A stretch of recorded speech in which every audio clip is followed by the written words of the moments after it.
You're listening to the Gab Street Podcast, Columbus, Ohio's #1 podcast for underground talent. Every week we have new conversations with interesting individuals who contribute to the Columbus economy and its lively culture. You may find just what you're looking for right in your backyard. Let's get right into it.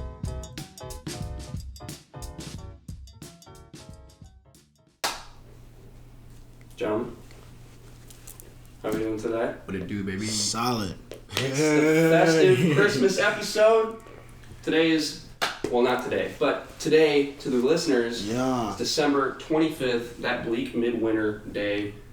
This year it's a Wednesday, so we decided to take advantage of that. Yes, sir. And today we have our contest winner, Alxvndertha. Yep. Showing off the A-Team merch. You already know. Hell yeah. Appreciate y'all for having me. Thank you to everybody who voted, by the way. Yes, with 25 unique votes. Everybody else had 5 or something. That was a shocker. So.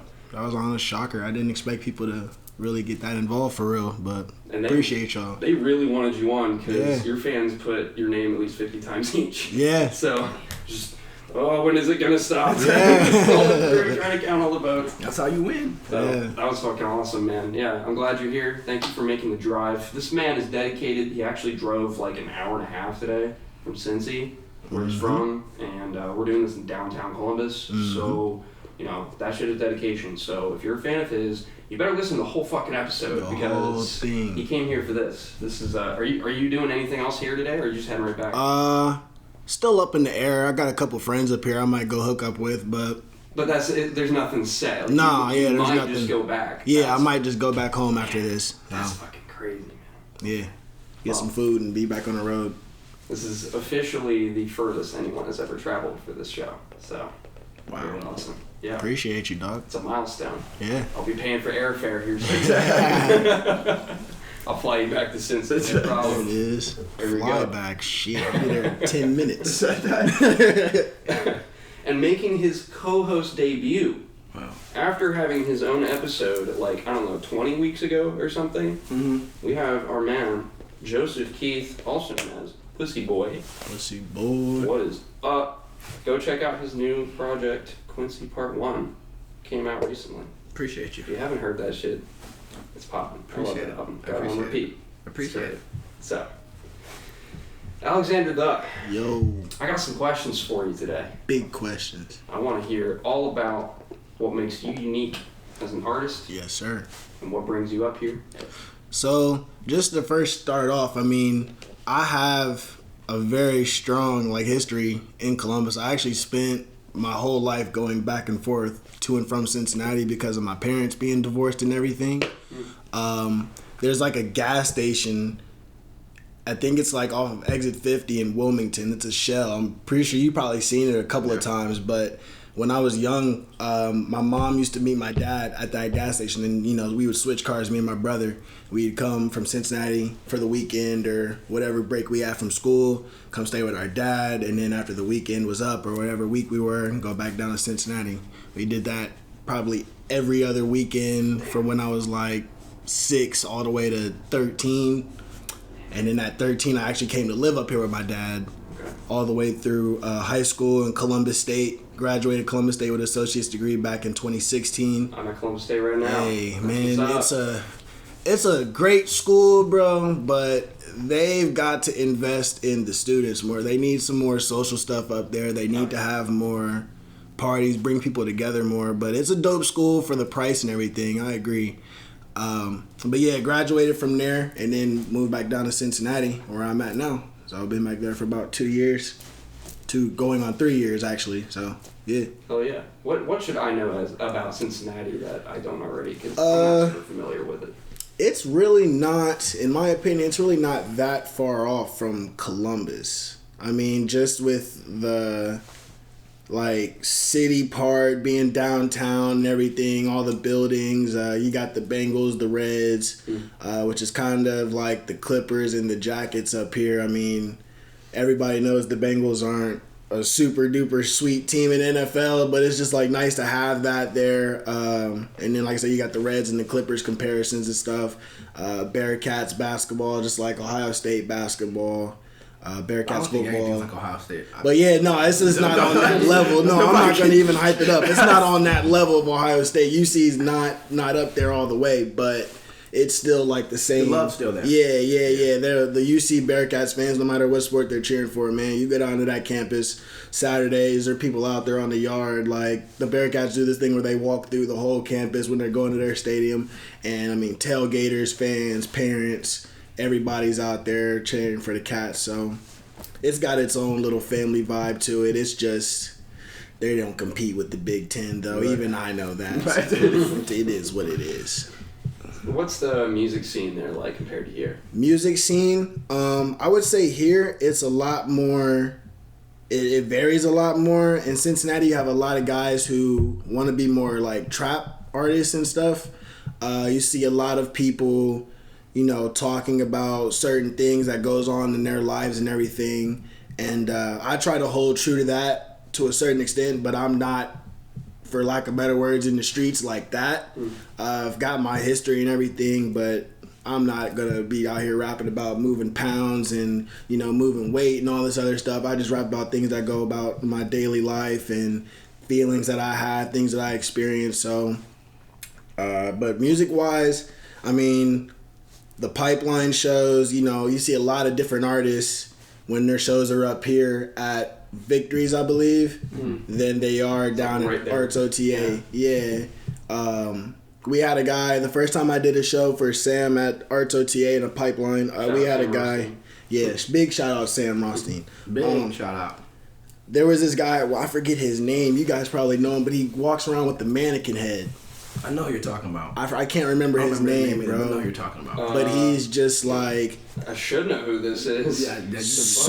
super high. You know him if you've seen him. I know you know, but like, guy has super high energy. I mean, I thought he was just gonna be, talking about this, that, and the third. He comes out on some emo stuff a little bit. He comes out on some rap stuff a little bit.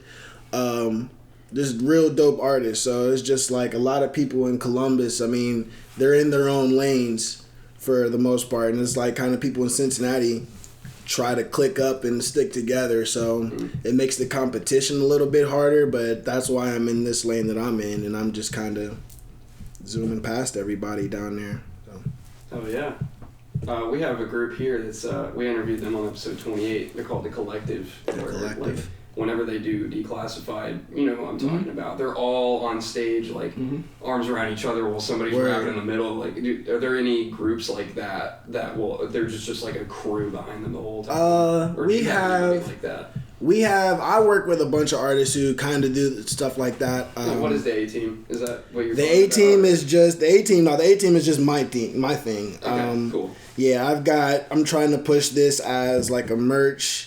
And I have a bunch of different shirts and designs and stuff that say A-Team on it. This is my signature A I came up with. Hell yeah. I got inspired from it. Don't laugh at me, world, but I got inspired from it by the Pretty Little Liars thing, because they had the red A and like the guy. I don't know too much about the show, I swear to God. All I know is I gotta let that breathe. I don't know too much about the show. I just know the guy with the A was causing all the trouble, and everybody knew, but nobody knew who the fuck he was. So it was just like I kind of took that and just ran with it. But yeah, designed my own A, the A-Team. I've got my own Alxvndertha merch shirt, so hopefully I get to a point where I'm doing shows and everything. I can have the people in the crowd wearing this, and I'll be up there with the A, so people who don't know exactly who I am will see people wearing the A-Team stuff, and then when they see me come out with the A, they'll be like, oh, that's Alxvnder, that's the boom, That's my whole idea behind it. So you're fans of the A-Team? Yeah. Pretty much? Yeah. Okay, I dig that. We here at the Gab Street podcast call our fans pedestrians. Pedestrians. It's like, it's the street. Yeah, you know what I walking mean? through, Walking on the coming street. through. I hear you. That's dope. And, we're all walking on the street together. We all see each other, what I mean? Dab each other up, Wow. We're not trying to, sound good from afar. Hell yeah. So that's what we're all about. I love the team branding. That's super sweet. I like that. Appreciate you. I like how you took the initiative to name your fans. Yeah. That's like I appreciate you so much. I'm gonna give you a role on my team. You feel me? It's just like we're all part of it together. But yeah, no, like groups wise, I mean, we have a group called Tribe down there, and they're pretty big. They're a group of 3, And I think they're separated themselves from the whole trap scene too. So they're blowing past everybody. I mean, they're doing the music festivals at Paul Brown Stadium down there. They're pretty solidified, in their position. But as far as I go, I mean, I have a bunch of artists that I've worked with, a bunch of artists that have taken me in since I've been down to Cincinnati. And we kind of hit all our shows together. We don't really be on the same stage and wrapped in our arms and everything, but we'll switch roles. So sometimes when I'm performing, they'll be on the cameras and they'll be taking videos and pictures. And then when they go to perform, I'll take videos and pictures for them. That's fucking dope. We all kind of just push each other forward. You got the dream team going. Yeah, it's just everybody's kind of on the same goal. We're all in the studio together every Thursday. It's just we just go in and make stuff happen. We make super collabs and, we just open it up to any artist who wants to come through in Cincinnati. So. Oh yeah, that's sweet. Would you say that your branding and that connection that you have with that team there is something that makes you unique? Yeah, I mean the whole thing about it, I don't want to be on no bragging stuff or anything, but that's what you're here for. Type shit. But I definitely would think that I'm the centerpiece of it. Okay.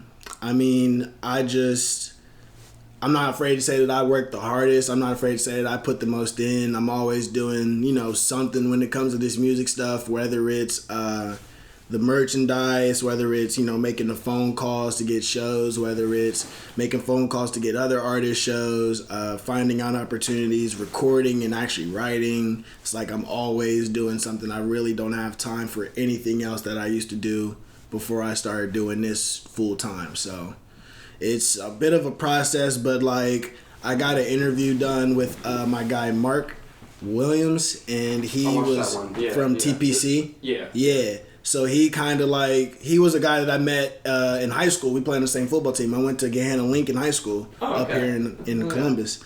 So me and him played in the same football team for 4 years, and then he went to college up in Eastern Michigan, I believe.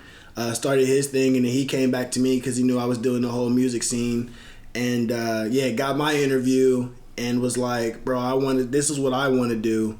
Can you help me get my little platform? I was I've got 8 artists, 3 producers ready to go for interviews, ready to tell you stories right now. We're putting together a cypher to go up. We're actually going to be recording that tomorrow at Timeless Studios.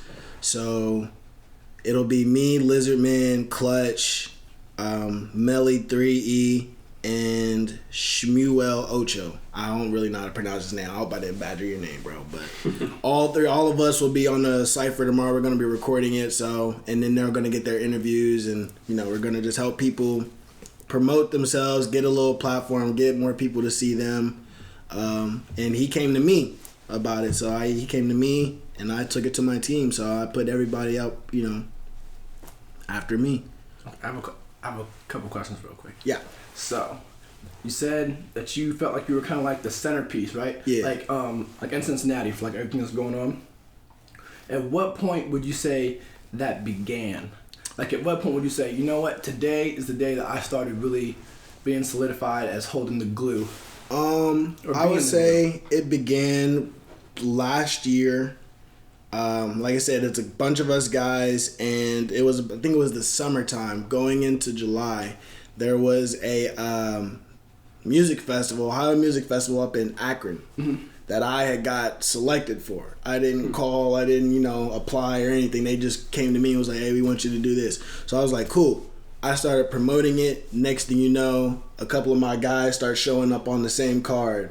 So I'm okay, not to be throwing anybody in the bus or throwing any shade, but they're looking at me and they're making the moves based off of what I do, and that's happened a couple times since. So I would say I started feeling that way because I was the first one to go outside of the city with our music. I was the first one to hit the numbers that I've hit on iTunes and Spotify, and not just SoundCloud and Spinrilla and all this stuff like that out of our group. And I mean, really, man, I just make all the decisions. I'm just we're going to do this, we're going to do that. And, everybody kind of not follows suit, but everybody just kind of always agrees. And it's just I always put everybody else's best interest first. And And I'm just trying to help. Like, you know, again, I open myself up to everybody that I meet. If I come across you, like they did at that show, the first time I've ever heard of you, bro, but I was just like, that sound, like I gotta get some stuff done with you. Like I gotta do some stuff. So I'm always opening myself up to other artists and everything. And I feel like that's what kind of gives me a little push ahead, and people kind of look at me as more of a leader off that, because I'll say, you know, you got a sound, he's got a sound, you guys need to make a song together, and that's what they'll do. So it's just like I just help make the connections, help bridge stuff along, help carry stuff along, help push stuff forward, and that's why I'm in the position that I'm in. So. And that's something that I noticed about you specifically that I think makes you unique, is that you are super kind in every single interaction I've had you have with someone else. Yeah. Like us booking this interview here, like you were super nice and understanding about everything. Yeah. And that's, I feel like a lot of people everywhere, not even just here, but it can be kind of a little impersonal on the business side of things, you know what I mean?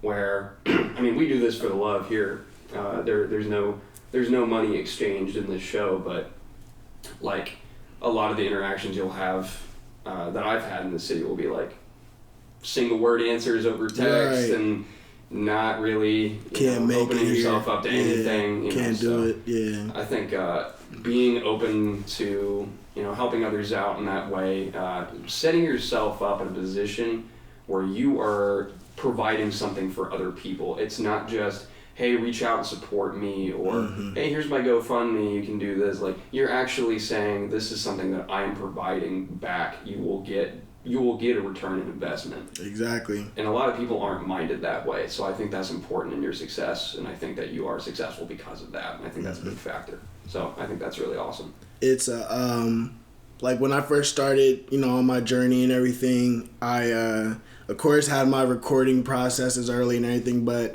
one thing that I set aside to do was to go and watch tutorials. I don't know if you guys have ever followed or heard of Rob Level and Smart Rapper or anything, but I watched hundreds of those videos, like just so.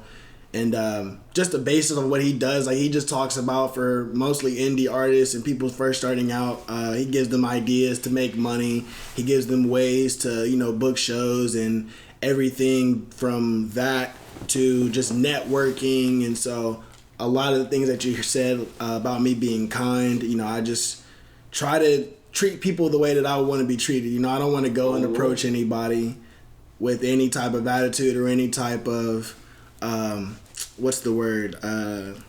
Animosity. Yeah. Just like feeling like I'm already doing something, feeling like I'm already above them or this, that, and the third. Like I just kind of try and talk to everybody the same and just kind of expect to get that back. And up until, I really haven't faced anything like that, but like that's kind of what I get back. So it's just kind of how I move. It's just, everybody has to treat people the way they want to be treated. It's, keeps everything moving forward. So. And a quick plug to something that's similar like that here in Columbus. Blueprint's podcast, right? I believe so. Super Duty Tough work with Blueprint and Logic. We get that kind of advice here too. Like I think they've been doing it for like 3 years. They have like 170 episodes out. Oh wow! And every single episode is like a top 10 tips for independent artists to do. Whatever they gotta do. Yeah. Like how to build your dream team. Yeah.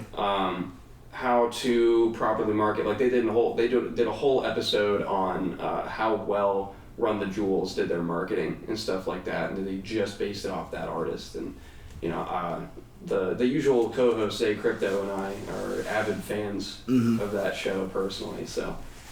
We know exactly what kind of thing you're talking about. I feel like that's what it's all about too, man. It's just like, I feel like that's the whole bridge. People always wonder, how does somebody go from indie to getting on or getting a platform or whatever you want to call it? I feel like it's just putting that work in, but knowing what you got to do. Is just not making music and, expecting people to follow you and thinking your music is all this, because to be honest, it's not.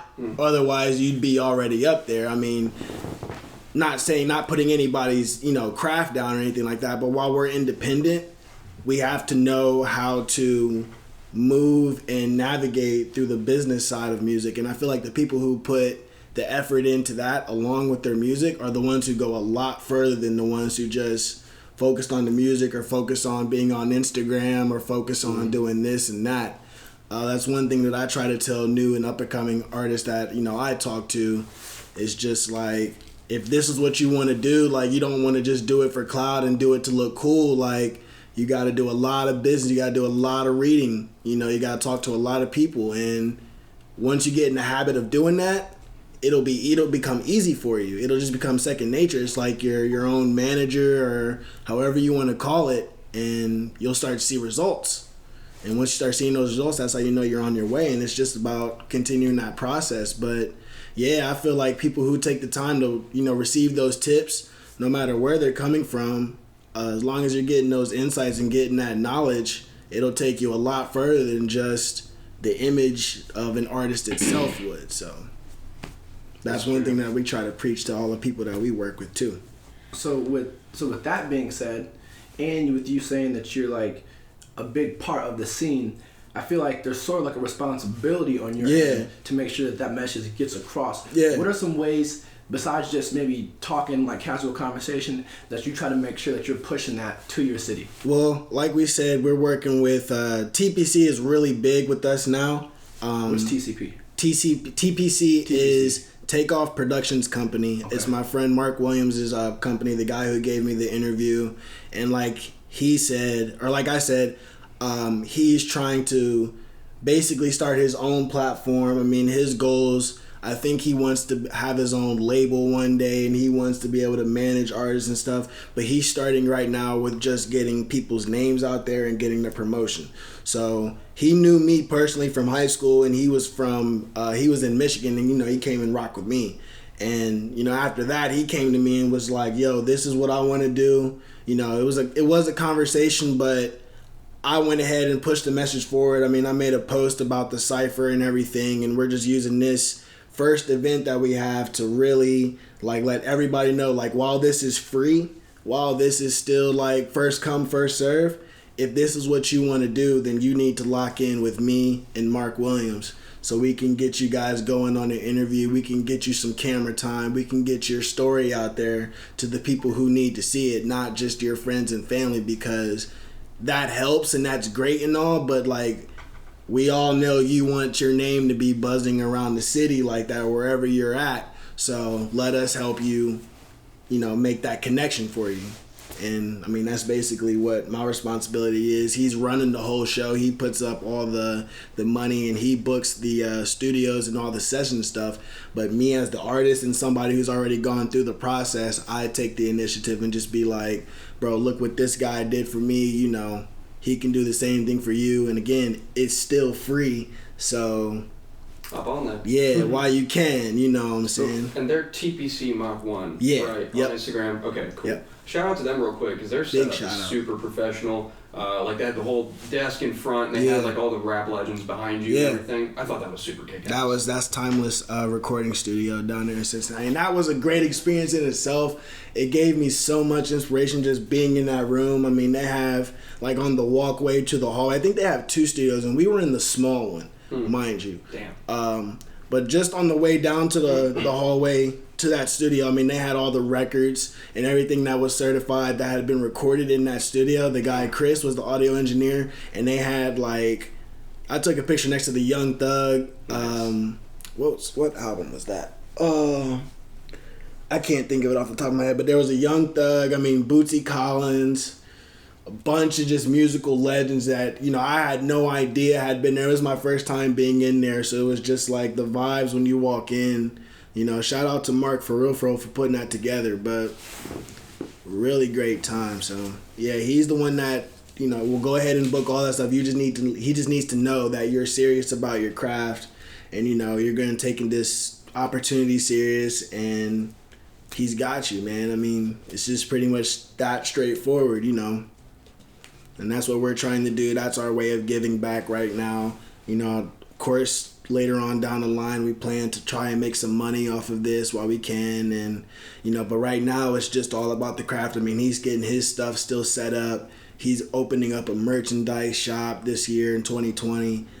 He's putting shows together. He's actually booking a show for all of us that are on the Cypher and a couple more artists coming up at the Mockbee in March. So we're working with Chris Wise, and we're trying to work out a date and everything to get that going. But yeah, man, it's just like a whole, just platform for people who can't get their stuff off the ground, or people who are struggling, or people who are just starting to, get a grip and catch their wave about them. It's just like, we're here to just push you forward, and we don't want nothing from you. It's just like, we just want you to be great. So.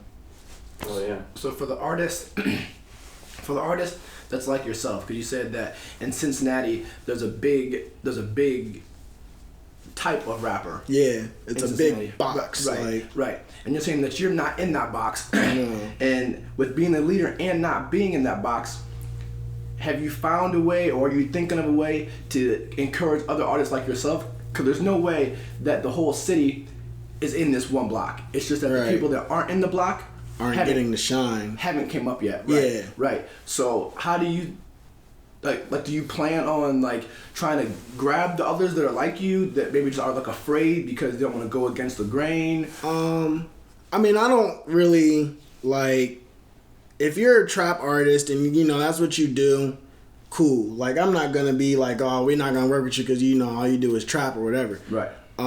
We don't neglect from any type of artist. I mean, we've got people who, I know a producer / artist down there, and his vocals, his beats are A1, his beats are always on point. He can make any type of style beat, but when he sings and when he does his own music stuff, yeah, he's on a different planet, man. He's using deep voices and reverbs, and he's slowing shit down, he's chopping and screwing it. I mean, he's just it's everywhere. So I want to hear that. His name is Philly G. He's the producer for the Cypher and everything. I so think I'm already following him. Yeah, he's got a couple tapes out. He's brought out some of his music in 2020. But he's kind of like your guy you were talking about. He's got the talent. You see it, you know it. You just got to get him to get over that hump. We're trying to get him to get comfortable to hearing your voice.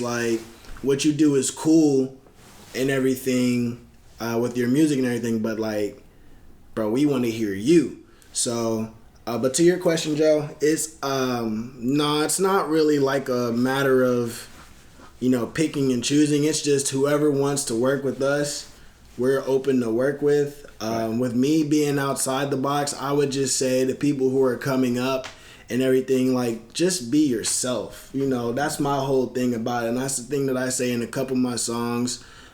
Just be you. Just talk about you. I mean, you can make the worst situation sound cool. You can make, whatever, however you got to do it, man. Just be yourself. Just tell your story, the best way that you can. I mean, I really don't have any other words other than that. Right. That's really all that I think about, too, when I'm making my own stuff. It's just, I'm just going to make it sound like what I want it to sound like. If I were a fan, if I weren't making this but I was hearing it, how would I want it to sound like? Right. And that's kind of what I stick to when I'm recording and making my own, and that's what I kind of stick to when I'm talking to other people.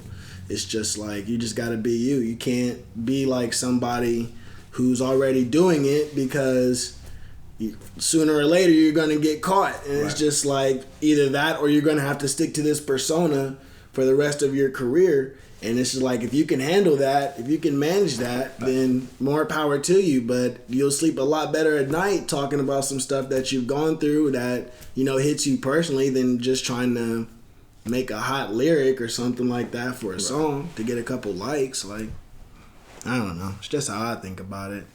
I agree with that. You feel me? It's just a lot of my inspirations and stuff too are people who were outside of the whole hip hop. We're hip hop artists, but we're outside of the whole hip hop, realm, the whole typical look. So, for example, Kid Cudi is my favorite artist of all time, number one across the board. And I mean, he's got his own style, he's got his own ways. He's done major songs and collaborations with big time artists, but at the same time, he has his own lane. He makes his own music. He makes stuff he talks about things from his childhood and, drugs and, I don't know, just what he goes through as a celebrity. But it's different from just getting money, fucking bitches, and, smoking dope all the time. It's just, and that's just kind of something, listening to him since I was about 14, 15 years old, just kind of stuck with me. And it's coming out in my music that I make today, so. That's just the best way that I could give an example of it. It's just like Kid Cudi, man. Look at him, like he's done it. He's made it all the way. He's from Ohio, like, you feel me? If anybody can do it, he's already done it. So it's just like, he's already paved the way for us. So now it's just up to us to just do the work and get to where we got to get to. So we're going to take a quick break. For sure. Oh, it was 30 minutes already? We are at about halfway through. Dang. Already. Time flies when you're having fun. Oh, yeah. We will be back with another message from Zay Crypto about his new debut EP that just came out. Hey guys, this is Zay Crypto, here to tell you about my debut project Liftoff, dropping December 1st. This is the culmination of the past 3 years of my life put into music. It's a short EP, but it's my first time writing to my own instrumentals. My production skills have improved immensely this year, and this is just a taste of what's to come. In this project, I tried to display my versatility and express my innermost thoughts and feelings. I also want you to get a better sense of who I am as a person. Music has been such a huge influence in my life and has given me purpose when I had none. I want to create music that gives people strength, and I'm hoping that you'll find something in my music that makes you feel less alone. I have a very eclectic taste in my music, so it's hard for me to pin down what my style is. However, if you like hip-hop, rock, or experimental music, then this EP is for you. Look for Liftoff on Spotify, Apple Music, SoundCloud, and all other major streaming platforms on December 1st. Thank you for your time. Now back to the show. Last week when I was wearing this damn Sherpa. Gone. Yeah. Got some badass photos being taken around here. Wait, let me see it real quick. It looks fucking... It's I gone. can't imagine it's that I deleted bad. it. I look like I'm on meth. Oh, come on. I deleted it. Oh, I don't think so. Oh, I think it looks fine. I think it looks fine, but Yeah. I deleted it. So. Oh, yeah. Well, Man, if it's we're hot. comparing it to the shot that you took with the Gap Street cards, then See? Yes. And you I... know, Quality is low. And I've paid good money for plenty of photos of us together. Plenty They're of them. old. Plenty of them. They're old. I've paid for good photos and I want them posted. I want them wanna posted. see I don't even Damn look it. the same since those. Well, that does not matter. My dollar's still worth the same amount today, correct? Talk to him. inflation. I don't know, man. Maybe you'll... Maybe my dollar's worth more now. Dead. Goodness. I Are you okay if I use his accent for the rest of the interview? I'm straight, bro. You go ahead, bro. I can't do that. That's how you start feeling some type of way, bro. He got under his skin, bro. He brought out this root, like, hey, you gotta get it off your chest, bro. The man's paid good money for his I picks. paid good money for it. I got 5% left, so you. Well, you should probably just live in the moment then. Okay, boomer. You ain't getting no post. Where's the bathroom? Right there immediately on the left. Never comes back. Where? Yeah. We're actually back. We've been back for a minute. For sure. We This is back. the kind of drama we need Yes, for the sir. show. This is some Real Housewives shit right here. Yes. I'm trying to get on that TV network. Real Let's Housewives go. of Gap Street. What? The Real Housewives. The Real Housewives is That's the Gap Street hilarious. podcast. The number one, right? Talk to him. We're number one. The number Isn't one. that right? Yes. Number sir. one podcast for underground talent in Columbus, Ohio. Talk to him. Verified. We ran the numbers. We fucking didn't. That's not. We're there. We're there. You know, Really. verification is subjective. Yeah, that's true. Because if you ask me, I'd say yes. I feel See- like you guys are starting to get. You gotta watch out though, because I feel like you guys are starting to get leached on. I just saw that This Only Happens in Ohio started doing podcasts. Everybody started doing. Everybody podcasts started after doing we did. podcasts after y'all started. So You want to know something? FTC, I'm like a couple of them just popped up out of nowhere. I don't know. I'm not gonna, you know what I'm saying? Not gonna bet on it. Not gonna call it, but Call me the zeitgeist. I don't know. feel me? Well, I'm about to come out with a podcast too, and this I is ain't not gonna going to say be. it. You I'm gonna fucking take- better. I'm gonna take all his ideas. I'm gonna use them before him. Little does he know, I've been recording this. No. They got the Alexander show is coming out right. This is the This is Alexander- dropping the month, dropping tonight. So Episode 1 of 18. you feel me? What would you do? How upset would you be if someone took the footage from this and then put it on their own show, didn't include your name at all, and they acted as if it was their show? But like Photoshop their face on mine or something. No, like they had you inside of it. Let me... Yeah, there's like didn't acknowledge you. They took out the intro that no one really got to get introduced to you. It'd be and then they just posted the interview and acted like it was something like they had set up. It'd be straight heat. Here's how we avoid that. You promote the episode well enough where right, everybody already knows find you, and then they find me through you. There it is. There you go. And then people know the real. You know what I mean? They just bleep over every time we say Gab Street. And just says like, oh, it's named. Insert a little sound bite type shit. Yeah. Okay, Mia has 45 seconds before I assume she's taking a shit. She's on the clock. She's on the clock. You got 45 seconds or you're taking a shit. So. You got 45 minutes, 45 seconds, or I'm going to assume you're taking a shit. It's a long piss, 45 minutes. Damn. Straight. So today is a bit of a story from our lifetimes. I would say we'll be able to tell this for years to come. You said that in your music, you try to stay authentic. You try to tell stories. I just heard her laughing.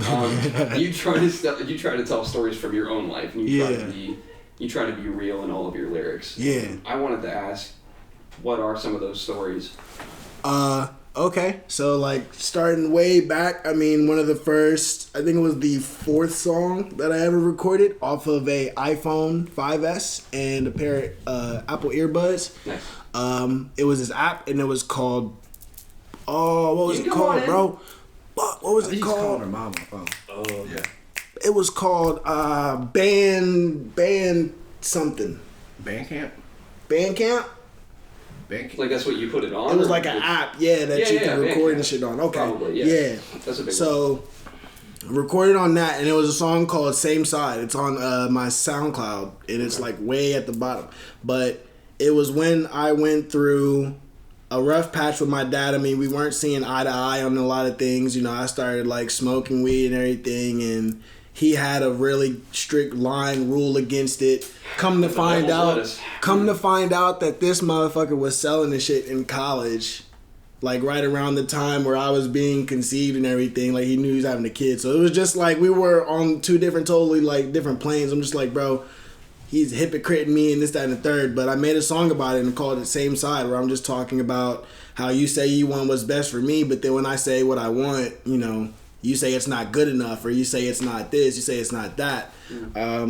Love my parents to death. You know, they always wanted what's best for me, but they were those parents who would, you know, I was working at this arcade at Easton. It was called KDB back in the day. Yeah, I know. And loved that job. It was like one of my favorite jobs I've ever had. But they unfortunately closed, and so I kind of wanted to stay doing that. And they were just like, oh, you got to get a job, you know, doing some real. So they went ahead and they pushed their buttons and flexed their muscles at the Huntington Bank. That's over there at Easton. They work, and they wanted to put me in the call center. You know, never really, like, I don't want to say gave a shit, but like never really showed that what I wanted to do, what I said I wanted to do was all this, and it was great. But when the Huntington job came that was working in their building, so they could supervise me and everything, they went out and bought a whole suit. They fixed the interview. You know, they gave me an interview with somebody who they knew. And I mean, I basically didn't have to do too much, you know, say too much. Only thing about it was there was a Super Bowl party like the day before the interview, and so I didn't inhale anything, but I was in a closed environment with a lot of marijuana smoke, so I'm gonna say some secondhand smoke got in my lungs and didn't pass the drug test. Yeah, but that's the story I'm sticking with, and I've been saying it for years. It's just like it's a good story.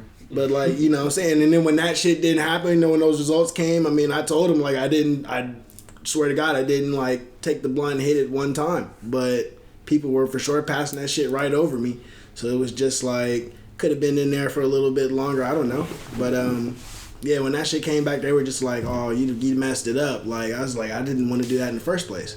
And that was like the beginning of the end and me transitioning back to Cincinnati. So got back to Cincinnati, had some shit to get out, made Same Side. Another one on a more positive note, I got a song on my 3rd album called Red A, and the song is called Trixie Tang, and it's about a girl who I really, really liked for a long time, and she for the most part, kept me in the friend zone. Damn. Yeah, so it was just like, you know, everything was always convenient. Like, we'd go to lunch and we'd be all cute and shit whenever it was convenient for her, whenever she wanted to be seen with another guy. And so I started calling her Trixie Tang because... Oh, my fault. So I started calling her Trixie Tang because... that's how you know I was getting into it. I started calling her... Yeah, like, bro, she hurt my soul, bro. Like, I mean, I got her Valentine's Day shit. I got her, you know, we've been on a couple of days, like, know her family and all that stuff. But it just never happened. She's more cool with my mom. Like, her and my mom talk on the phone regularly and shit. It's just, I don't know. But yeah, I started calling her Trixie Tang because in the show, Fairly Odd Parents, she just was that girl who was just like, tell me I'm pretty, you know. Yeah. Everybody come around and I used a little visual where from the episode, I think it was like her and Timmy Turner were the only people on the planet. So he was like going around showing her all the cool stuff and she started going more crazy because nobody was around to tell her she was pretty. So it was just like when she had that one attention, that one person, she started freaking out and it wasn't enough. So I made the song Trixie Tang, made that shit all about her. But it's a good song though. It's a real energetic song. You know, I perform it a lot and people like it. But yeah, it's actually one of my favorite songs, for real, for real. I'm a master at writing songs about people. Have you ever been confronted about either one of these songs from the people that the songs are about? No, but I keep saying it enough, and I say it all the time to where I'm looking for it, bro. Like, to be honest with you, I'm looking for them. I'm waiting for those messages to come back so I can let them know. I did get confronted about my dad about Same Side, but it wasn't like any like, why'd you make this shit about me, blah, blah, blah. It was kind of more of an eye-opening thing for him. So, like, when he heard it and when he saw how it made me feel and everything, he kind of was just like, okay, like, you're doing this music thing now. And I just told him, like, bro, this is what I'm doing. Like, you're not going to, you know, I'm not in your possession anymore, so you can't tell me what to do. And now he's in full support of it. I mean, he buys merch, he pushes the, you know, message forward and everything. So everything came full circle with him. But yeah, I am looking for those. I'm gonna keep doing it until I get those messages back. Like, it is what it is. I'm not running behind anything that I say. You know, I said it for a reason. I got songs about people who've done me bad. You know, when I first started, stayed on Ohio State campus on Chittenden Avenue and had a living experience with a bunch of guys from high school who I thought were my friends, and they were more fearful of another person in our little clique who was a little bit bigger and older. And, you know, I don't know if they didn't think that what this person was going to do, but this person had a platform with the music and wasn't doing what he was supposed to do with it. So when I started doing it, you know, I was the copycat. I was this, I was that. And now it's like, in my eyes, I've surpassed him. I mean, he's got more followers, bigger numbers than me, but he hasn't done a show. He hasn't done this. And it's just like I use that as inspiration. And I refer to that situation in those times a lot in some of my songs. And I'm just like, that's what keeps me going. But I spin it in a way where I'm just not talking shit about these people, because at the end of the day, I do care for them and they're good people. But I'm just like, you can't trust everybody. You know, that's just kind of what I say. Like, you got to watch the people around you, got to watch for the snakes. And I mean, and ultimately just stay on your own path.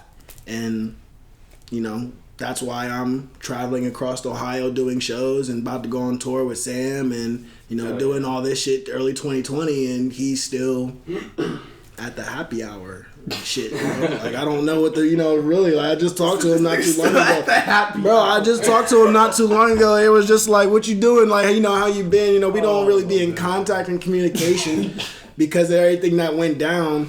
But it was just like, you know, like the people around him hit me up and they're like, bro, how you doing? I'm just like, bro, y'all can't, like, don't fucking talk to me. Like, y'all are over there. Y'all chose to be over there. But I'd let them know what I'm doing. I'm like, okay, what y'all got going on now? You know, same shit, hitting the shrunk, like, you know, going to the happy hour, blah, blah, blah. I'm just like, wow.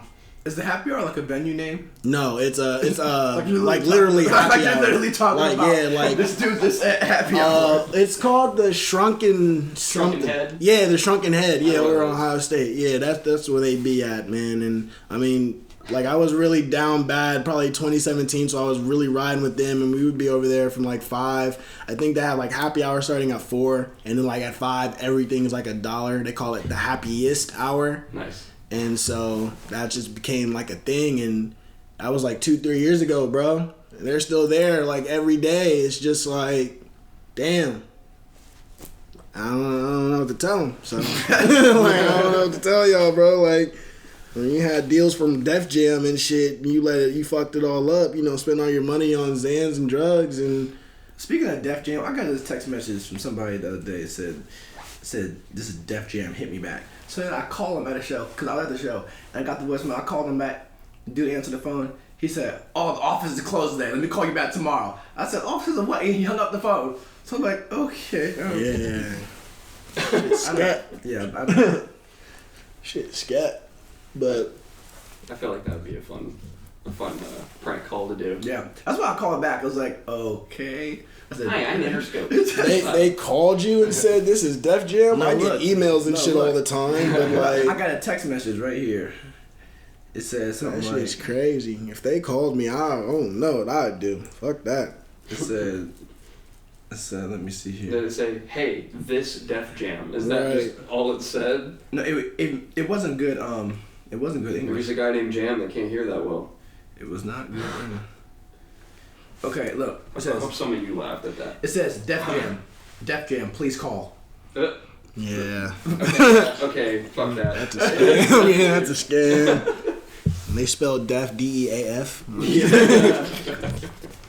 Damn. My ears are closed today. Call Right. tomorrow. Yeah, my ears are closed. My ears don't work today.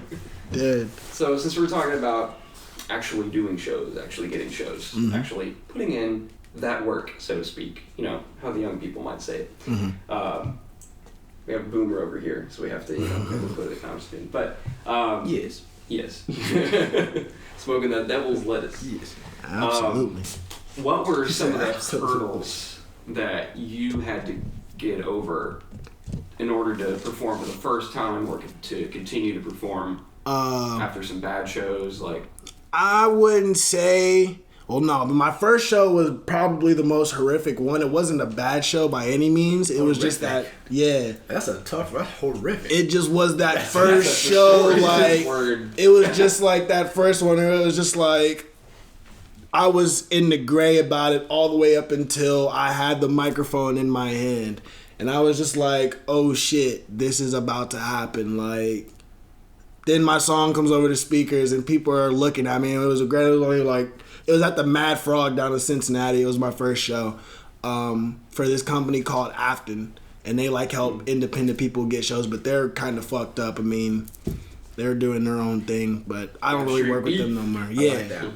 You like Alxvndertha? No, I just like how you directly said their name and said they ain't about shit. I like Oh yeah, no, because I like they that. just give you like, I you know, like that. they don't get me wrong, like they're a great outlet, bro. They'll give you, you got to go No, in there. that's real. But you That's got to real. go in there and you like got to take that opportunity. You got to like make it not look like something else, but you got to do something with it. Like I had my guys go in there and record me performing, so we were able to put that on video, and I was able to get into it after a little bit, probably like 3 or 4 minutes of the first song. I got into it.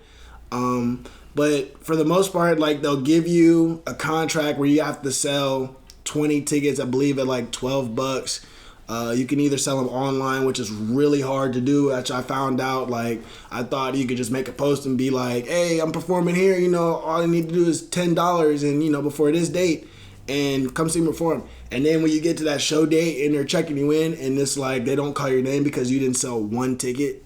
And it's just like, bro, I've been promoting this for 3-4 weeks. It's like a reality check. Like, and again, that's like one of those things I talked about earlier, going over those hurdles. It's like some people get to that point and they're just like, this shit's not working. I'm done, or I'm gonna, take a different approach. Or you can just figure out how to rearrange it, how to go at it a different way and figure out your plan from there. But yeah, that's when I learned for the most part that motherfuckers do not just follow suit with whatever you say, especially at these early stages. So first show, I had major butterflies. I mean, like I said, there's probably about 10 people in the audience. They'll give you a good venue with nobody in there. Unless you can sell your tickets, you know what I'm saying? Unless you sell your tickets. It's like the same shit that Sam does, but it's not free and it's not as welcoming. It's just like, they police, like, bro, for it to be a fucking open mic, they have securities at the door and everything. Like, people can't come in off the street and just check you out. It's real bullshit. So I don't recommend going that route, but everybody has to start somewhere, and that's where I started. But yeah, man, just the butterflies come from it. I mean, it was a whole great thing. I just didn't even feel like I was about to perform that whole day. But after that show, it was just easy. Like, you know, it's something that you love to do. They're playing your music, you're vibing out to your own stuff. I mean, there's no like choreography when it comes to performing and everything. So you just do what you can and go from there, bro. But the first show is probably the worst one, and I just feel like if you can get over the hump and, you know, do what you have to do, just do what you feel most comfortable with inside, fuck it. Like, after I was done performing, I think I did like 4 songs that day, where I was ready to, like, you couldn't tell me shit. Like, I got off the stage like, bro, yeah, I'm the hardest nigga in Cincinnati. Like, I'm this, I'm that. Like, bro, I'm going on tour tomorrow. Like, like, you know what I'm saying? Like, that's how I was feeling. So, and I just took that feeling, as one to recreate it. You know, obviously getting bigger venues, bigger crowds and stuff. But all that stuff will come with time. It's just like, you got to go through those things though, in order to get to where you ultimately want to go to. Everybody, I like how everybody talks about Travis Scott, the story of Travis Scott when he was first performing. You know, he's a really great performer, real high energy guy. And a lot of the things I used to hear when I was, you know, doing my little research videos and stuff was that he had performed, I think, at some festival or something like that in front of 12 people or something like that. And there's a video of it online somewhere. He's like doing the same shit that he does at Staples Center and, you know, all the festivals and shit where he's going crazy, but it was just like 12 people were there in the crowd, bro. Damn. And it was just like real eye-opening. It was like, okay, so, you know, Travis Scott, another one of my great inspirations, another guy who's in the hip-hop lane, and he's a little bit more, I would say, in the box than Kid Cudi is, but they've got music together, and, you know, Travis obviously does his own thing. But just to see how he was in that spot at one point or another, it's just like, okay, this is just what you have to go through. These are just part of the process. So it just feels like you're just checking something off your list after you're done with it, but you have to go through it. You have to go through it in order to get to the next step. You can't just, you know, bypass it. I will also say this. Being uncomfortable only results in growth. Type shit. And if you're comfortable, you're wrong. Like I've been doing shows in Columbus for a little bit now, and I started to get to the point where I wouldn't practice before I did anything. I just would go up there, I'm doing the same songs at the same venue from the same people. Like, bro, I got it. Then I started going to different cities, and that's when the butterflies start coming back. Because now I have to prove myself to some people that don't know who I am on a stage that I don't know what it looks like before I get onto it. I don't know what the sound guy's gonna be doing. Yes, the whole vibe, everything like that. So even once you start, you're still gonna have a new level if you're growing. Right. You'll have that new level where, like, okay, now I don't have butterflies performing here. Right. But now once I go up to this next level, I'm gonna have to do the same thing I just did now. So I think that it's good to document the whole process going into performing. Like when you first start, just document, like, literally down to the T, like what you ate. Did you go to work that day? Right. Boom, boom, boom, boom, boom. What you did at the show. What you did after your set. Boom, boom, boom. That way, once that one show clicks, you can look and say, hey, this is what I did when shows started going good for me. And then once you get presented with that next opportunity and you get nervous again, you just kind of do that process. Now I'm going to a different city. Now let me really hone in on my principles and my staples of what I was doing. That way, whenever something new arises, you're hitting it with the same energy and the same focus that got you over the first time. That's facts, bro. And I mean, the whole other thing too is just like when you do perform and you're performing in a new venue, you'd be surprised that the people will fuck with you in that shit. Like when the first time I went to Akron and Cleveland, it was just like, bro, like I heard the dudes in Akron, the people in Akron are super duper tough. Like I just, you know, just what I heard is just like, man, they probably won't fuck with this shit because, you know, they like this type of music and they like that, and I'm here doing this, I'm singing about girls and I'm, you know, jumping around on stage, and everybody here is just like, just looking at the other artists and stuff that are performing, they're just like doing their own, they're in that box. So it's just like, fuck. But once you go up there, I mean, the first time I went to Akron was for the Ohio Music Fest, and that was a really great show. That was probably a groundbreaking show for me because their setup was way different than Mad Frogs. I mean, way bigger venue, way more people there at that particular show, and I was still able to go up there and do my thing. And people loved it to the point where they called me back to open up for Lil White, a member of 3-6 Mafia, a couple months down the line. Oh, yeah. And the one thing that I took from that first show doing at the Ohio Music Festival was the security guard was, he was working the front door. So we went up there for Lil White. Me and my friend DJ Armada goes up there. He's a producer, cameraman, artist. Like I said, he's one of those multi-rolled guys, multi-talented guys. Shout out to him, by the way. But we go up there and he's not letting him in because he doesn't have a ticket. And so I'm just like, well, I'm the performer, you know. I don't say anything to him. I'm the performer. I'm this, I'm that, and he's the cameraman, and he's just going to be filming me. Oh, you're that one kid from Cincinnati, ain't you? And it was just like a shocking moment. I was just like, yeah, like, oh, yeah, I remember you from here in the summer, bro. Like, yeah, you did your thing. Oh, yeah, bro, you all good. Go ahead, right in. And we was able to go right in. Like, I didn't have to buy a man's ticket. I have to do nothing. So it was just like one of those small moments where it was just like, damn, I did some shit that somebody really remembered.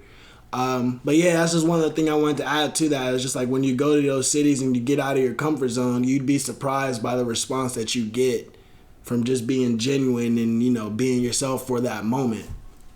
But you don't do that unless you break out of your zone. And what you just said about being different, and there's so many gifts and curses that come with being different. Facts. But when Big it comes, curses. But when it comes to doing shows in different cities, if you show up to a city that's literally never heard or doesn't hear a lot of what you're doing and they're used to hearing the same old rap, it's so easy to tune out at a show. Like, okay, next artist, boom, boom, boom. And if they're doing the same thing that the last guy did, just different lyrics and a different beat, but same style, same genre, you're like, okay, I'm still fucking with this, okay, but it's a little mundane. And then, boom, now you come on with something totally different. And everybody's like, oh, shit. Now you've locked in. Now they're paying more attention. But on the offside, you probably don't have a lot of inspiration unless it's at a big level. Mm-hmm. Because there's no one doing what you're doing. Mm-hmm. There's nobody like to click with. So you're kind of like by yourself amongst all these people. But when you do go out, they're shocked by you. Exactly. So like, I have a question for you.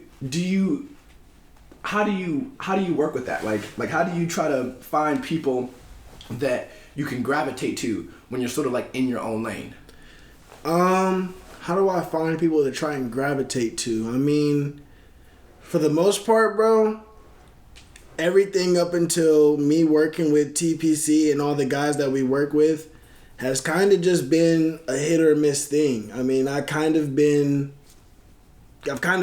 comfortable to the point where I've been on my own. I kind of gotten comfortable to the point where I'm doing everything on my own. Not having too many collaborations with other artists and stuff. Trying to work my way back into that in 2020 and everything. But for the most part, yeah, it's just been me in my studio, in my room, you know, recording, get a beat, boom, boom, boom. I would say I gravitate more towards producers because I don't have a set sounding beat that I like. I just, you know, if I hear some shit and it makes me move, it makes me, you know, vibe in any type of way, I want to do a song to, or at least try to. So I'll spend money with producers, I'll talk to producers, and they'll put my name out there just because I'm fucking with their shit.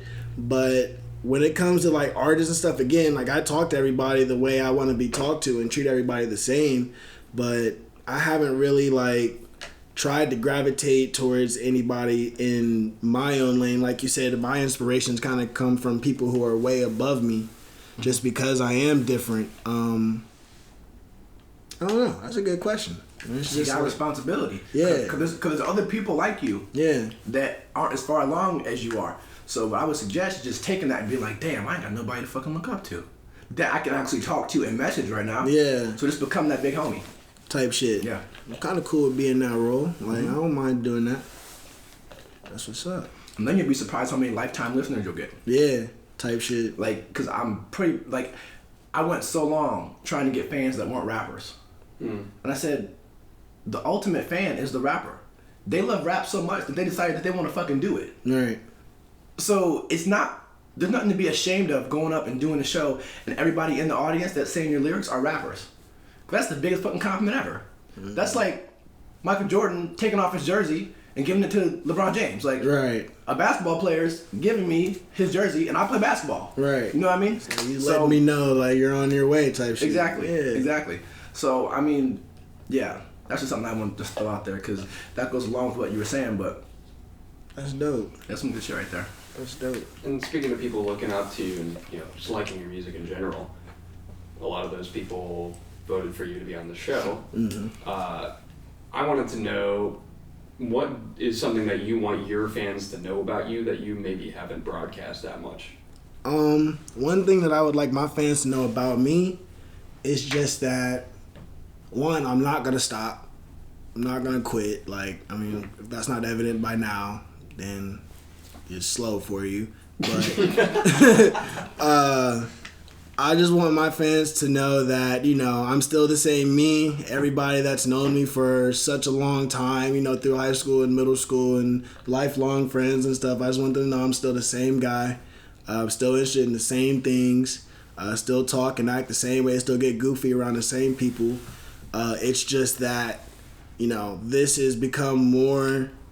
I would say that I've moved from this being a hobby phase for me and like how everybody likes to say the link in my bio phase, like, oh, just, do this and do that. Like, I still do that shit from time to time, but it's just like now I'm focused on this as a business. Like, this is my career. Like, I'm in my career right now. I may not be verified and on this, nationwide platform, but like, I would say once my shit hit iTunes and Spotify, once I was able to make that connection, it was a full-time thing for me.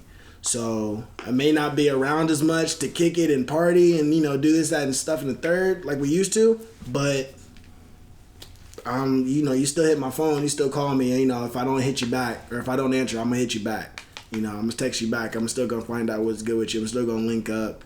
Nothing's changing personally. It's just that, we're moving forward. And I encourage any and everybody who wants to be a part of this to be a part of it. I've got guys who haven't had the confidence. They wanted to learn how to make beats and they wanted to learn how to record themselves and they wanted to learn how to do this. And so by watching me, they're like, bro, I think I can do this too. I'm like, go for it. You know what I'm saying? Join me, come work with me. Like, fuck it. Like, we got producers. I'll teach you how to do this. I'll show you how to use this software. So maybe, if you don't like recording yourself, but you like to be in the, in the picture, you could become an engineer or you could become somebody who works one of the cameras for us. But either way, we're still going to treat you like you're one of the top. You know what I'm saying? Like, it's not just me and everybody else is working for me. Like, it's me and everybody else is a collective. So it's like I work for Lizard Man and I work for Clutch and I work for GT and DJ Armada just as much as they do shit for me. So that's kind of what I meant when I said, we'll switch roles when we're at the shows and stuff and they'll hit the stage and I'll be literally holding their cameras. I don't know shit about photos. I know shit about angles. I don't know shit about lighting. But it's just like I will get that fucking angle for you, you know what I'm saying? Because you get that shit for me. So any fans out there who's listening, anybody who wants to join the movement, we got A-team shirts for you. We got positions for you. Come ride this wave before it's too late. Oh, yeah. So I love that simple message. enough. That's awesome. So, because I feel like you made a very big statement, and I'm kind of stuck on it. You are the glue, okay? Yeah. So, as you being the glue, what is something that you can tell me that this 2020, what's something big that as the glue for your city, Yeah. that on the record, you are going to make happen to push your city forward? That a year from today, I can sit down with you and be like, hey, bro, how'd that go? Well, like I said, we've got Gab Street, podcast. We've made the first ones out of Cincinnati on this mug, at least the first ones out of my clique from this mug. So you'll probably start getting applications and people will want to fuck with you after this. We got the 5-date tour with Sam Rothstein coming up January. We got the Mockbee show, and we have the Mockbee show in March, and we have a February 24th show with another artist named Pax. He's another guy, young guy down in Cincinnati who I met at one of the Afton shows. And, he's performing at Thompson House. He's got me on his card with him. So we're booked for the first 3 months of 2020 right off the bat. You know what I'm saying? Shit hasn't even happened yet, but Moves. Moves are being made. You know what I'm saying? Damn, I kind of forgot my whole point where I was going with that. But just to let this shit know be in the year or so. Yeah. Like what's something that I can like we can black and white see. Like let's say you can tell me, hey, I'm about to do 50 shows this year. So okay, So like last year or this past year in 2019, I was booked for 9 out of the 12 months. I had 11 shows in all 9 of the months. I think a few months I had like 2 shows or some shit like that. So it's just like the progress that's been made already, man. That's what I would say. Like, I mean, 2017, we're starting out recording on iPhones, you know, shit sounding real bad. We take time to learn about it. We take time to get better. 2018, we come back with 614-850, which was produced by a random fucking fan at the time, but somebody who listened to my very first shit and was like, I want to do this for you in Pensacola, Florida. His name is Damian Bruner. Shout out to Mark Blue. He's another one of our guys that's kind of in our clique and stuff, but he was one of the first people. Ben Freisen here in Columbus, he goes by Benjamin Flocka, producer here. He was one of the very, very, very, very first people. But I would just say the progress as a total is just like the shit doesn't stop. I mean, just make announcements about the coming year and to say next year, like, we're gonna have this done, we're gonna have this, and I can tell you like my plan stuff. Like, I have a plan to get a video for Fiji shot by Mac Lawrence coming up. Yeah. I just talked to him. We've interviewed him on the show. Have you? Yeah. Man, I'm trying to get to know him. That. Like, he's gonna work with me and get this video right, and this is gonna be like my first professional video, so that's just gonna get done this year. So you'll be able to see that next year, looking back.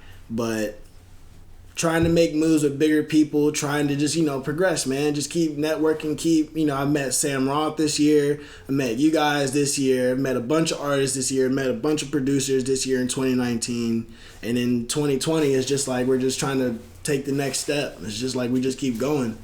But yeah, I would just say the progress as a whole is just, you know, the story, everything up until this very point, to this very day, is just like you can go back and literally look when we weren't this and we weren't that. All of us, not just me, but like all of our artists, you know, we weren't this, and now look at what we're doing because we're uniting and everything, and we just want to keep uniting and keep bonding and keep creating.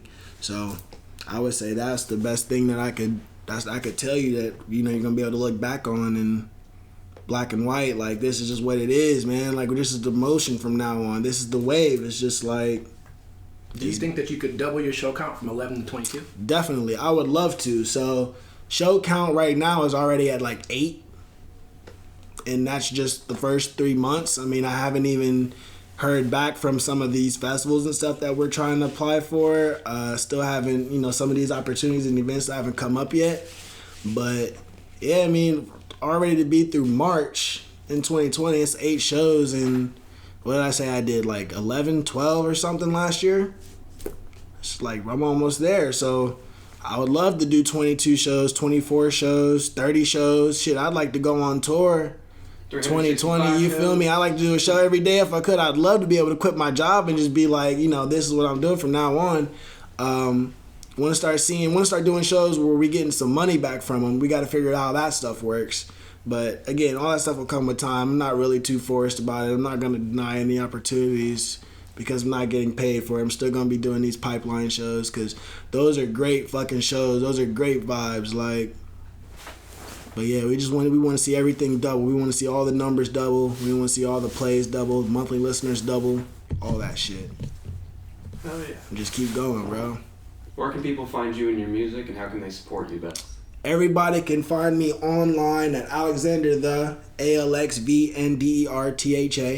It's all one word, and then iTunes, Spotify, Tidal, everywhere. Shit, Google it, Alxvndertha. Every song that I've ever made will come up in that little side panel, and you can just hit all my links from there, man. But yeah, social media, Instagram, Twitter, fucking Facebook, YouTube, Alxvndertha, straight up. Like, it's more than a name, it's a brand, like, you know, and that's just the way it's going to keep going, right? The 18. Oh, yeah. You got any last minute shout outs before we wrap up? Yeah, shout out to all my guys back home. Like I said, shout out Armada, shout out Mark Williams, shout out Shmuel Ocho, shout out Lizardman Clutch. Big shout out to Ben Freisen. He's the guy who gave me my fucking name. It's just like, you know, he was one of the guys who took me in. Like I said, Kid Cudi was my very number one top guy. So when I first started making music, I went by Kid B on some corny shit. And he was just like, that's not going to stick. You know, we got to figure something else out. So he took my middle name and made me Alexander the Great. And I was like, that's cliche. So I just fucked with the spelling, did this and the third, dropped the great because it just rolls off the tongue. I mean, whenever I go to introduce myself to somebody, they're Alexander the Great. And like, I didn't say that shit. You did. So, you know what I'm saying? Yeah, I didn't say that shit, bro. You did. So, yeah, he gave me the name. I just fuck with the spelling. But big shout out to him. Big shout out to Sam Roth. Keep pushing, man. Big shout out to Gap Street. Thank you very much. You feel me? Okay, so I'm gonna say this: if you can give me 25 shows from today, a year from today, yeah, I'll give you $300. 25 shows from today. If you take 25 screenshots of 25 bills, they got your name on it. That's a bet. 25. That's a bet. 25. That's a bet. I believe him. Yeah. You got it documented right here. Okay, bet. 25 shows from today. What's today? The 23rd? This is 23rd. Yeah. 23rd. So, December 23rd, 2020. this is going everywhere. I have 25 so. shows. I got you. 25 shows. We're already 8 down. We already got 8 lined up. So Bet. 25 shows. This episode is released on the 25th. Wow. type shit. Don't get better than that. Type Bet. shit. You guys, thank you so much No problem, for man. coming out today. Thank you for again having me. for making the drive. Of course, anytime. Hit me up anytime. Yes, sir. Same here. Connected Same here. in. Now I still got some songs for you. I'm actually gonna go back home and record some shit to send you probably this week. Cool. So I like the sound of that. you feel me? Hell yeah. But another thing I just want to say, man, and this goes back to what I was talking about. I mean, it'll really just separate any artist from being what they call a SoundCloud rapper and, you know, all these meme type rappers and shit. I don't know what the fucking labels and shit are, but I know there's basically 2 classes of people. And it's just like the people who really go after the shit and make shit happen no matter what. And that's kind of our approach. That's really my approach to everything. And that was another reason why I would say, like, I'm the glue behind a lot of shit that happens, because when guys run into obstacles and they can't figure shit out, I figure the shit out for them. It's like, I've gone and I've learned how to make album covers, you know, everything from that to making music videos and, you know, editing shit, to producing my own music, to learning how to twist the knobs and stuff, man. It's just like, I don't want there to ever be a reason for where I can say that I didn't get this done because somebody else didn't come through for me. I want to learn how to do everything about this business. You know, like I said, from editing shit to business calls to, you know, talking to people, networking. And I just strongly advise any young, old artist, whoever you are out there, like, if you're stuck in the bubble, just get on that business horse. Just learn what this shit takes. Learn how to network properly, and your shit will start turning around. It's just like, there's really nothing that can stop you. And, you know, if you let something stop you, obviously something's going to get held up. But, man, I don't think there's shit that can stop me. It's like, I can, you know, I'll figure out a way to do anything. Like, even when it comes to working around days at my job, and it's just like, I got to go here, I got to be here. It's just like, bro, y'all going to have to just know. And if that means that I lose that job because of, you know, this, that, and the third, I'm prepared for that because I'm just that invested into what I'm doing. So you have to be invested.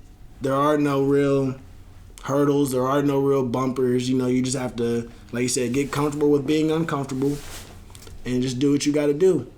And it's just like, or have enough money to pay people to do shit for you, I guess. But you get a lot shit better. You get a lot more shit done and get more high quality shit when you're working with other people and you're giving that work back versus you just telling them what to do and just expect them to do it because you gave them $30 or $40 or so. But if you can in return help the person out too with something, you'd get a lot more results. Like, you'd be surprised how much more people fuck with you. So just stay on your shit.